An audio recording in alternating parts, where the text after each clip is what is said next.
Good morning, dear students. I am Rajan Maurya, and you are the most welcome on this online platform. And I will teach you physics class 9. Okay. In the previous lecture, I have discussed about science, definition of science, discovery of science, and then after branch of science.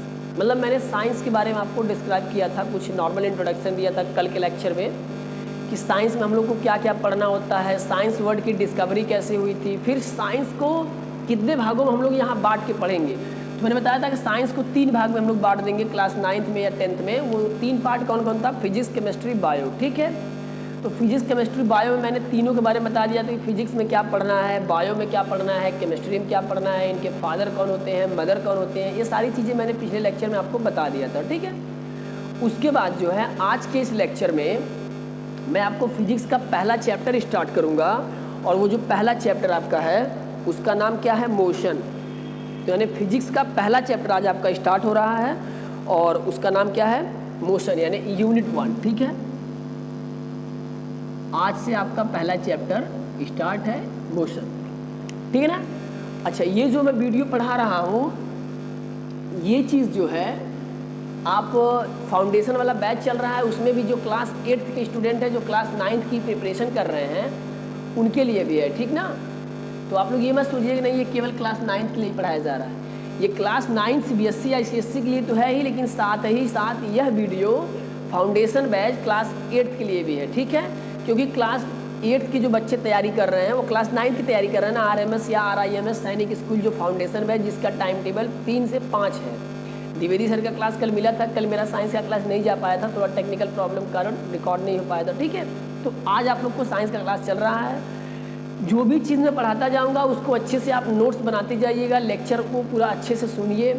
ठीक है, कोई दिक्कत हो, कोई परेशानी हो, आप हमसे कांटेक्ट कर सकते हैं, कांटेक्ट करके अपनी कंक्लूजन, अपनी प्रॉब्लम को दूर कर सकते हैं। ठीक है, मैं आपके लिए यहाँ पे बेहतर से बेहतर चीज़ें प्रोवाइड करूँगा। ठीक है, आप लोग बस ढंग से मेहनत करते रहिए, और अच्छे से अगर आप लोग मेहनत करेंगे, मन से लग जाएंगे, तो आप लोग का सिलेक्शन होना ही होना है। ठीक है, द्विवेदी सर का क्लास भी आज चला है और मेरा भी क्लास चल रहा है। तो आप लोग सबसे पहले क्या पढ़ेंगे? मोशन। मोशन जो है, मोशन का मतलब क्या होता है? जैसे मान लीजिए मैं यहाँ खड़ा हूँ, अब आप मुझे देख रहे हैं, मैं इसमें अगर स्टैंड होकर खाली खड़ा होकर बोल रहा हूँ तो इसका मतलब आप कैसे सर आप मूव नहीं कर रहे हैं। और जैसे ही मैं थोड़ा सा इधर आ गया, इस तरफ आ गया या फिर इधर आ गया, है ना, तो आप कह सकते हैं सर इसमें मूव कर रहे हैं। तो मूव करने का मतलब क्या है? टाइम के विद रिस्पेक्ट बता रहे हैं ना। अगर मैं यहाँ खड़ा हूँ, आप मुझको 2 सेकेंड, 3 सेकेंड, 4 सेकेंड के लिए देखिए, तो आपको लगेगा सर वहीं पे खड़े होकर चुपचाप बोल रहे हैं, इधर उधर मूव नहीं कर रहे हैं। लेकिन अगर मैं थोड़ा सा इधर आ गया, फिर थोड़ा सा रुक करके इधर आ गया, तो आपको लग रहा है कि सर मूव कर रहे हैं। तो कैसे आप बता रहे हैं? क्योंकि 1 सेकेंड बीत जा रहा है, 2 सेकेंड बीत जा रहा है, तो मैं कहीं और चला जा रहा हूँ, फिर नेक्स्ट सेकेंड में मैं इधर आ जा रहा हूँ। यानी टाइम के विद रिस्पेक्ट में क्या हो रहा है? हम मूव कर रहे हैं। तो अगर हमारे अंदर टाइम के रिस्पेक्ट में मूवमेंट है, तो हम इस मूवमेंट को ही बोलेंगे कि आई हैव मोशन, मैं गति कर रहा हूँ, मोशन कर रहा हूँ। आ रही बात समझ में? तो मोशन का मतलब क्या है? मूवमेंट से रिलेटेड है। कोई भी ऑब्जेक्ट जो टाइम के विद रिस्पेक्ट में अपना पोजीशन चेंज करे, यानी मूव करे, जिसमें मूवमेंट हो, तो उसी को हम क्या बोलेंगे? मोशन बोलेंगे। जैसे आप मान लीजिए मार्केट में जाते हैं, कहीं पे दुकान पे रुक गए, कुछ खाने पीने लगे, और दुकान से रुकने के बाद जब आप खा पी लेंगे तो पैसा लेकर अपने घर चले जाएंगे। तो कहने का मतलब कोई अगर आपको देखा होगा खाते समय, तो उसमें मान लीजिए 4 बज रहा था, तो आपको देखा होगा कि 4 बजे फला जगह दुकान पे खा रहा था। वो बच्चा फिर वही आपको आधे घंटे बाद देखे, तो आपको लगा रही वो तो घर पहुँच गया है, वहाँ था ही नहीं। मतलब आधे घंटे के दौरान आपने हाफ आवर में आप दुकान पे थे, दुकान से अपने घर पे चले गए, यानी आप मूव कर गए, अपना पोजीशन चेंज कर दिए टाइम के रेस्पेक्ट में, है ना। टाइम के रेस्पेक्ट में आपने अपना पोजीशन क्या कर दिया? चेंज कर दिया। तो यू हैव सब मोशन, आप मोशन किए, गति किए। अगर आपके अंदर मोशन नहीं होती, मूवमेंट नहीं होती, तो आप जिस दुकान पे पड़े थे वहीं पे आधा घंटा, 1 घंटा, 2 घंटा बाद भी आप वहीं पे रहते, रेस्टिंग पीरियड पे रहते, क्योंकि आपने अपनी पोजीशन चेंज नहीं किया था। आ रही बात समझ में? तो सबसे पहले आप लोग क्या लिखेंगे? मोशन। तो कॉपी ले लीजिए और पेन ले लीजिए, नोट्स आप लोग बनाते चलिएगा। बाकी जो चीज़ मैं पढ़ाता जाऊंगा उसको आप लोग को मैं हैंड रिटन नोट्स प्रोवाइड करता रहूँगा PDF फॉर्मेट में। ठीक है, और एक चीज़ मैं आपको और बता देता हूँ कि मेरे यहाँ जो है जो भी बच्चा मतलब पढ़ रहा है वो इतना सिक्योर हो जाए कि जो भी चीज़ आपको मिलेगी वो सबसे बेस्ट मिलेगी, ठीक है। उसके बाद आपको एनसीईआरटी की प्रैक्टिस शीट मिलेगी, एनसीईआरटी बेस पे हम लोग क्वेश्चन भी सॉल्व करवाएंगे, साथ ही साथ आपको सारी चीज़ें पीडीएफ के फॉर्म में मिलेगी, यानी हैंड रिटन नोट्स मिलेगा। और दूसरी सबसे उसके अलावा जो सबसे बड़ी बात है कि आपके यहाँ ऑनलाइन टेस्ट की भी व्यवस्था हम लोग के लिए है, यानी हम लोग ऑनलाइन टेस्ट भी आप लोग का क्या कराएंगे, कंडक्ट कराएंगे। जैसे ही कोई चैप्टर फिनिश हो जाएगा, उस चैप्टर से रिलेटेड जो भी एनसीईआरटी बेस पे इंपॉर्टेंट क्वेश्चन होंगे उसको हम लोग सेलेक्ट करेंगे और उस क्वेश्चंस को ऑनलाइन टेस्ट के माध्यम से आप लोग के बीच भेजेंगे, ठीक है ना। तो आइए हम लोग शुरू करेंगे मोशन, ठीक है। तो मोशन में लिखिए the movement of a body,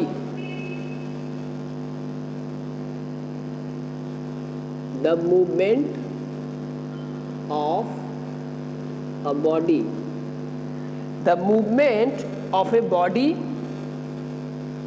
या पार्टिकल, कुछ भी बोल सकते हैं, the movement of a particle या बॉडी, या फिर इसकी जगह आप ऑब्जेक्ट भी लिख सकते हैं, ठीक ना। कुछ भी लिखिए, पार्टिकल लिखिए, बॉडी लिखिए, चाहे ऑब्जेक्ट लिखिए, ठीक है। With respect to time, with respect, देखिए विद रेस्पेक्ट को ऐसे आप लिखेंगे ना WITH फिर रेस्पेक्ट टू, ऐसे नहीं लिखिए, इसको शॉर्ट फॉर्म में लिखिए WRT, ये विद रेस्पेक्ट टू हो गया, ऐसे आप शॉर्ट फॉर्म में लिख सकते हैं इसको, ठीक है। The movement of a particle या बॉडी या object with respect to time, with respect to time in any direction, in any direction is called motion, is called motion। कहने का मतलब मेरा ये है कि अगर कोई बॉडी है वो टाइम के रेस्पेक्ट में मूव कर रही है तो उसकी जो मूवमेंट होगी वही क्या कहलाएगी, मोशन। अब मैंने कहा इन एनी डायरेक्शन, मतलब कोई ज़रूरी नहीं है कि अगर हम मूव कर रहे हैं तो हम लेफ्ट टू राइट ही जाए, हमेशा हम इधर खड़े हैं और इधर से जब हम इधर आ रहे हैं तो मूव कर रहे हैं, और जब इधर हम इधर आ रहे हैं तो मूव नहीं कर रहे हैं, ऐसा नहीं है। हम इधर से इधर गए तब भी मूव किए और इधर से इधर गए तब भी मूव किए, यानी डायरेक्शन फिक्स नहीं होती है, आप किसी भी डायरेक्शन में ट्रेवल कर सकते हैं, up down right north east west, किसी भी तरफ क्या कर सकता है वो बॉडी मूव कर सकती है। तो जो उसका मूवमेंट होगा पार्टिकल का, चाहे बॉडी का, चाहे ऑब्जेक्ट का, उसी को हम क्या बोलेंगे, मोशन। आ रही बात समझ में। यानी दूसरी भाषा में देखिए इसका क्या लिख सकते हैं, इसका एक और डेफिनेशन लिख लीजिए। अगर ये आपको अच्छा ना लगता हो तो दूसरा डेफिनेशन लिखिए, देखिए वो और आसान डेफिनेशन लिखिए। If a body, if a body, if a body changes its position, अब बॉडी की जगह आप क्या लिख सकते हैं, ऑब्जेक्ट भी लिख सकते हैं या पार्टिकल भी लिख सकते हैं, ठीक ना, कुछ भी लिख सकते हैं। इफ अ बॉडी ऑब्जेक्ट या पार्टिकल चेंजेस, क्या करें, changes its position, its position with respect to time, with respect to time, with respect to time, ये शॉर्ट फॉर्म में मैं लिख रहा हूँ, अगर आपको अच्छा ना लगे तो आप पूरा लिखिए विद रेस्पेक्ट टू टाइम, ठीक ना, with respect to time, then body is, then body is in motion, body is in motion, ठीक है।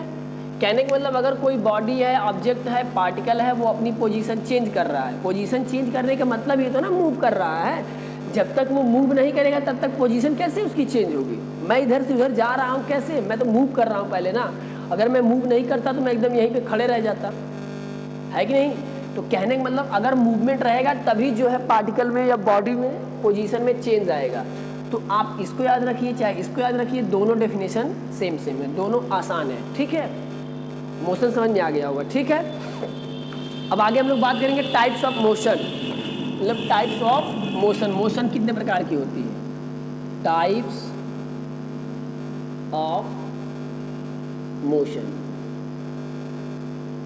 ठीक ना, टाइप्स ऑफ मोशन। देखिए बेसिकली यहाँ पे मोशन जो है हम आपको 4 प्रकार की पढ़ाएंगे, यानी यहाँ पे हम आपको 4 प्रकार की 4 टाइप्स ऑफ मोशन बताएंगे, लेकिन वो 4 टाइप्स ऑफ मोशन में से आपको केवल 2 ही टाइप्स के पढ़ने हैं, 2 टाइप्स आपको नहीं पढ़ना रहेगा क्योंकि वो आपके सिलेबस में नहीं है। ठीक है, तो जो 4 टाइप्स के हैं उसमें देखिए पहला जो है आपका लीनियर मोशन रहेगा। पहला क्या रहेगा? लीनियर मोशन रहेगा। ठीक है, तो आप लोग सबसे पहला वाला लिखिए इसमें, पहला लिखिए लीनियर मोशन। लीनियर मोशन ये आपके सिलेबस में है, इसको आपको क्या करना है? स्टडी करना है। लीनियर मोशन को देखिए, मोशन को ना एक चीज़ और जान लीजिए, कंट्रोल भी पढ़ते हैं, यानी लीनियर कंट्रोल भी हम पढ़ सकते हैं इसको। किसी बुक्स में जो है लिखा रहता है लीनियर कंट्रोल। ठीक है, तो दोनों चीज़ें एक ही है, लीनियर कंट्रोल रहे चाहे लीनियर मोशन। ठीक है, उसके बाद इसी लीनियर मोशन को देखिए एक नाम से और बुलाता है, रेक्टिलिनियर मोशन। रेक्टिलिनियर मोशन, यानी ये जो भी नाम मैंने बताया ये सब के सब क्या है? Linear motion.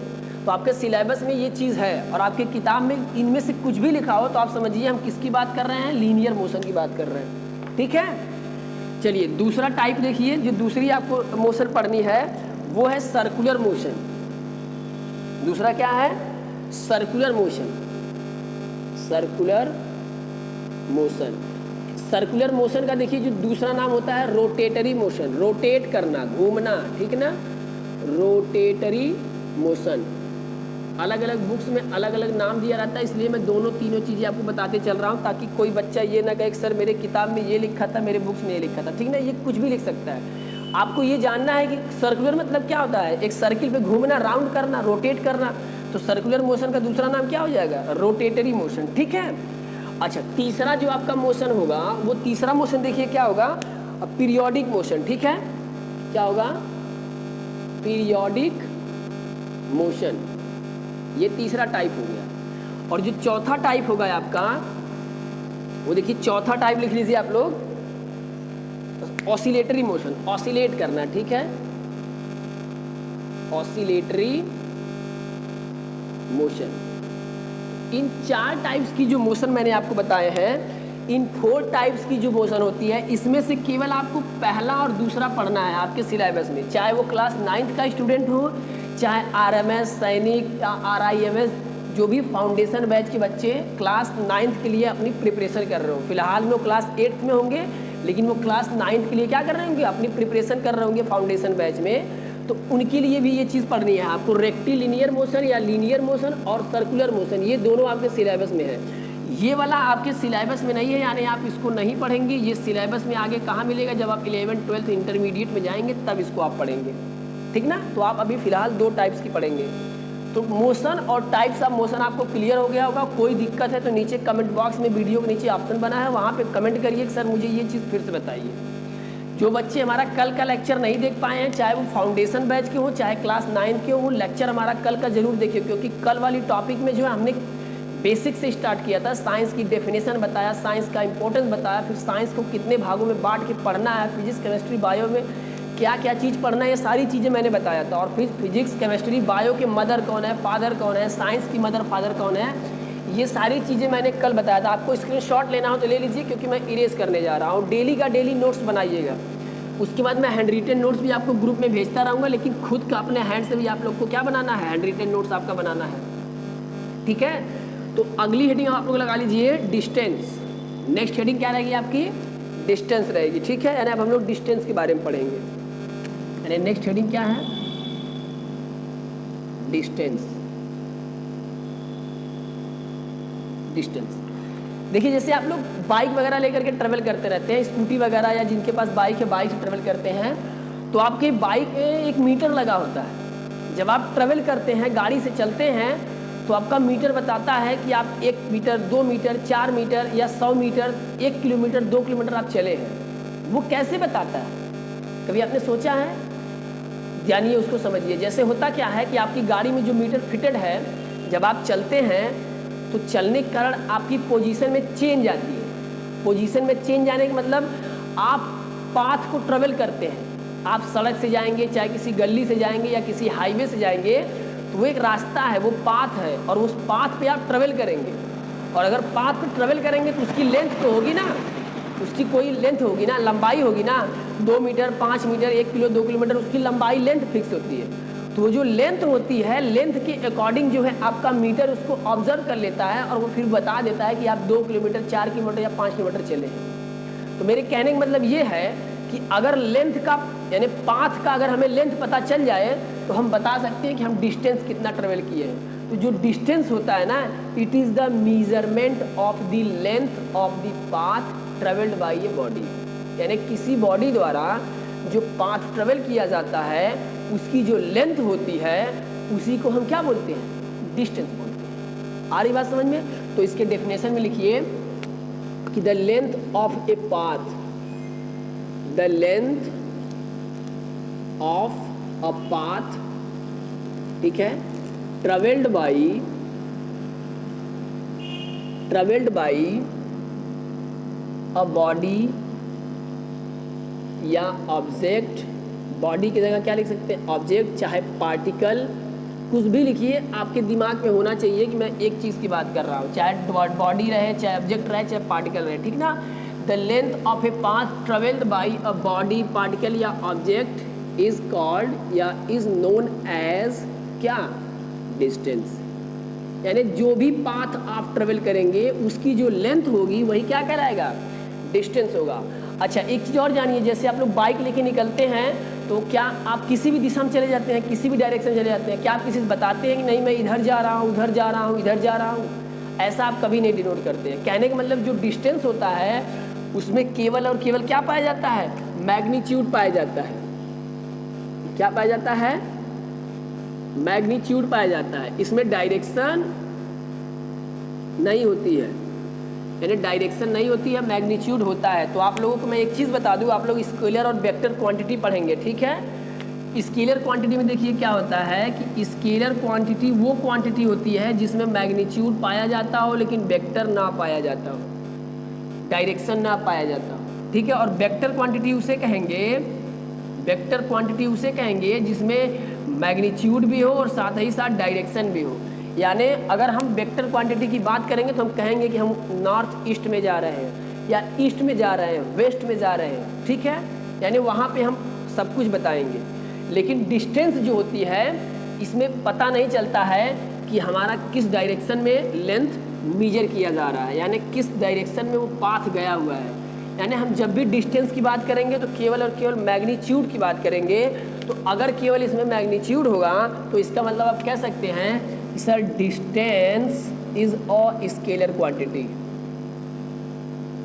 Distance is a scalar quantity. क्यों है, बिकॉज को देखिए ऐसे शॉर्ट फॉर्म में लिखा जाता है B/Z।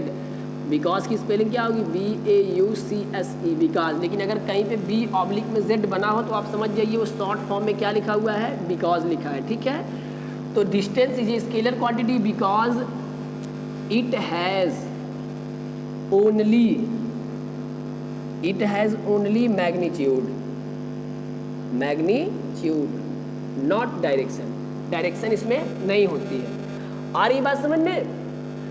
चलिए इसकी यूनिट की बात कर लेते हैं। तो जब भी आप लोग मेजर करेंगे तो नॉर्मली कैसे मेजर करते हैं, चाहे डिस्टेंस को सेंटीमीटर में, मीटर में, चाहे किलोमीटर में, है ना। तो अगर आप बात करें SI सिस्टम की, आपकी जो मेजरमेंट होती है वो 3 सिस्टम में होती है। एक जो होती है वो CGS सिस्टम होती है, फिर एक जो होता है वो FPS सिस्टम होता है, और जो तीसरा होता है वो होता है MKS सिस्टम होता है, और जो लास्ट वाला होता है वो इंटरनेशनल सिस्टम यानी SI होता है। तो CGS सिस्टम में जो है ना, डिस्टेंस को हम लोग सेंटीमीटर में मापेंगे, किसमें मापेंगे, सेंटीमीटर में मापेंगे। और अगर FPS में बात करेंगे तो इसको फुट में नापेंगे, मीजर करेंगे। और अगर MKS सिस्टम में पढ़ेंगे तो मीटर में पढ़ेंगे, ठीक है। और अगर SI सिस्टम पढ़ेंगे तो यहाँ भी हम इसको मीटर में ही या किलोमीटर में ही क्या करेंगे, ऑब्जर्व करेंगे।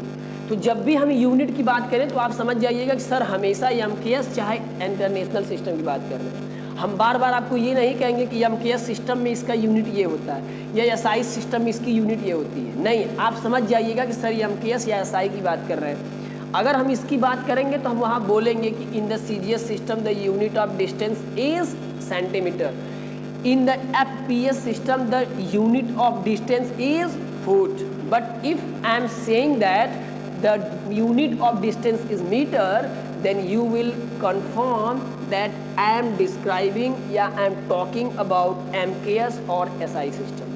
Okay? तो आगे आप लोग लिख लीजिए इसमें the unit of distance is meter. लिख लीजिए, क्या लिखेंगे आप? The unit,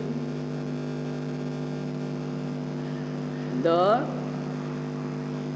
unit of distance is metre. ठीक है, मीटर को स्मॉल m से हम लोग क्या करते हैं, डिनोट करते हैं।